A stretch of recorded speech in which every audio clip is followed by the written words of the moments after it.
L'univers d'ici est entré dans une nouvelle ère, façonnée par la vision de James Gunn. Il a une idée précise de la manière dont il souhaite faire évoluer sa version de DC. Mais il y a aussi du non-sens. Allons. C'est l'heure de l'histoire, mon poulet au miel. On ouvre les petits volets. Cœur vaillant, œil sur la balle, on ne peut pas perdre. Un catalogue conséquent de films, de projets d'animation et de séries a déjà été annoncé ou mis en place. Des productions telles que Créature Commando, Peacemaker et plus particulièrement Superman ont déjà laissé entrevoir l'orientation de DC. Superman est au premier plan du DCU, mais malgré ses excellents résultats au box-office et un accueil critique positif, le film laisse des moments qui ne tiennent pas pleinement la route après un rewatch. Certaines de ces questions trouveront peut-être une réponse dans les prochains films, tandis que d'autres pourraient rester des lacunes narratives. Superman est finalement une excellente adaptation de comics qui assure la pérennité du DCU, mais certains aspects du film manquent de cohérence.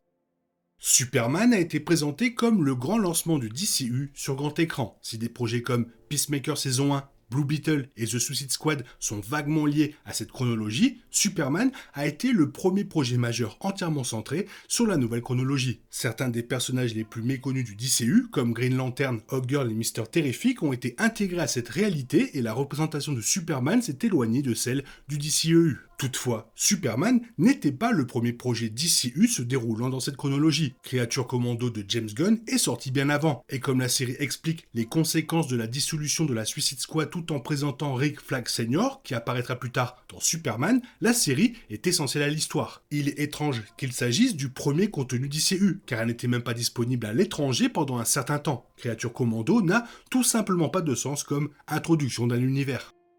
Un autre aspect de Superman qui mérite l'attention est son changement de titre. Lors de l'annonce initiale, le film s'appelait Superman Legacy, un nom pertinent qui reflétait l'histoire du personnage et la promesse d'un nouvel héritage pour cette ère du DCU. Le sous-titre a également contribué au thème du film, Clark luttant contre l'héritage laissé par ses parents. Plus tard, Superman Legacy a été raccourci en Superman, ce qui a amputé le film de son identité et a créé une tendance inquiétante. Par exemple, Supergirl aurait pu s'intituler Supergirl Woman of Tomorrow, en harmonie avec les comics qui ont inspiré le film. Au lieu de cela, DC semble privilégier des titres simples, peu révélateurs de leur histoire, avec des projets à venir comme Clayface et Lantern. Superman a peut-être accidentellement ouvert la voie à une formule de titre un peu ennuyeuse pour le nouveau DCU. La présence de Kara est relativement limitée, et son seul véritable impact sur le film se manifeste par l'intermédiaire de Krypto, le super chien, l'animal de compagnie, adoré de Supergirl et sous la garde de Clark tout au long du film. Et le final voit la Kryptonienne revenir récupérer son précieux compagnon. Ce moment comique met en valeur la nature imprévisible de Kara, mais soulève également des questions sur son parcours au fil du film. Si Krypto avait disparu, pourquoi Supergirl n'en était-elle pas au courant? Avec la chute de Superman relayée par les médias, on aurait pu s'attendre à ce que Kara se montre plus soucieuse du sort de son cousin. On pourrait croire qu'elle était hors de ce monde, mais cela soulève d'autres questions sur la collaboration entre les deux s'ils ne peuvent même pas communiquer en temps de crise. Superman et Supergirl doivent bien trouver un moyen de rester en contact, quelle que soit la distance. Sinon, comment pourraient-ils affronter ensemble des menaces interplanétaires ou cosmiques ? Les spectateurs les plus attentifs ont peut-être repéré une étrange créature extraterrestre tapie dans la dimension de poche de Lex Luthor, aidant son maître à surveiller les prisonniers qui y sont retenus. D'apparence monstrueuse, il est d'une loyauté infinie et est ironiquement surnommé Mr. Handsome. Le film n'explique jamais son origine, mais les fans ont rapidement spéculé qu'il pourrait s'agir d'un martien blanc ou d'une créature venue d'une autre dimension. James Gunn a révélé plus tard que Mr. Handsome était en réalité une expérience scientifique créée par Lex à l'âge de 12 ans. C'est le seul personnage pour lequel Lex Luthor manifeste une réelle affection, mais la raison de cette affection reste obscure. Le défaut majeur de Lex est son complexe de dieu et son obsession de prouver sa supériorité sur Superman. Il semble contradictoire qu'il vénère une abomination qui devrait logiquement miner son ego. Inutile de préciser que les fans doivent en savoir plus sur cette relation et comprendre pourquoi Mr. Handsome signifie quelque chose pour Lex Luthor. Dans The Suicide Squad, dont James Gunn semble avoir confirmé l'appartenance au canon du DC Universe, Bloodsport serait sous le contrôle de l'Argus, car il a placé Superman en soins intensifs. Il a été établi qu'il avait été engagé pour éliminer l'homme d'acier avec une balle de kryptonite, mais qu'il a finalement été capturé. Toutefois, au début de Superman, il est affirmé que Clark n'avait jamais été vaincu auparavant, et les spectateurs le voient au plus bas. L'explication la plus simple est que Gunn a retouché des parties de The Suicide Squad pour correspondre à la chronologie souhaitée pour Superman. Si tel est le cas, d'autres détails pourraient être réécrits et semer la confusion chez le public. L'autre possibilité est que Bloodsport est ciblé à un autre Superman, peut-être un clone ou d'une version issue d'un univers alternatif. Sans explication claire de ce qui s'est passé, cette contradiction apparaît comme l'un des problèmes de chronologie les plus flagrants des débuts du DC Universe.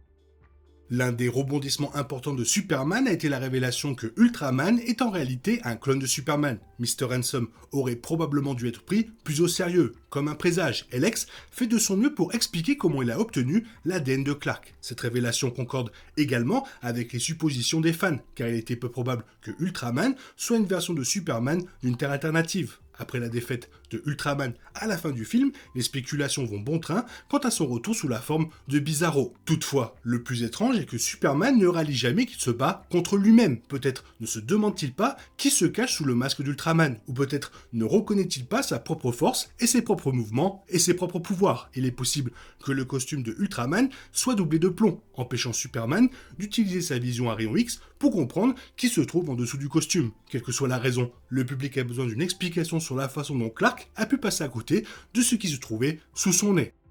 Tout au long du film, Eve Tessmacher est dépeinte comme obsédée par Jimmy Olsen. Cela implique qu'il est l'une des seules personnes à l'avoir rejeté, ce qui crée un désir de le reconquérir. On le comprend en lisant entre les lignes. Cependant, Eve n'est pas la seule à être sous le charme de Jimmy. D'autres membres du Daily Planet sont tout aussi impatients de l'inviter à un rendez-vous, au grand étonnement de Clark et Lois. On ne sait jamais vraiment pourquoi tout le monde est si obsédé par Jimmy. Son personnage paraît parfois superficiel, et bien qu'il soit présenté comme un héros à la fin du film, il ne présente pas forcément les qualités qui mériteraient une telle attention. Peut-être a-t-il résolu une affaire majeure qui l'a rendu célèbre par le passé, ou peut-être est-il simplement un homme formidable avec qui il est agréable de travailler. Mais pour l'instant, rien n'explique clairement l'engouement autour de ce talentueux journaliste.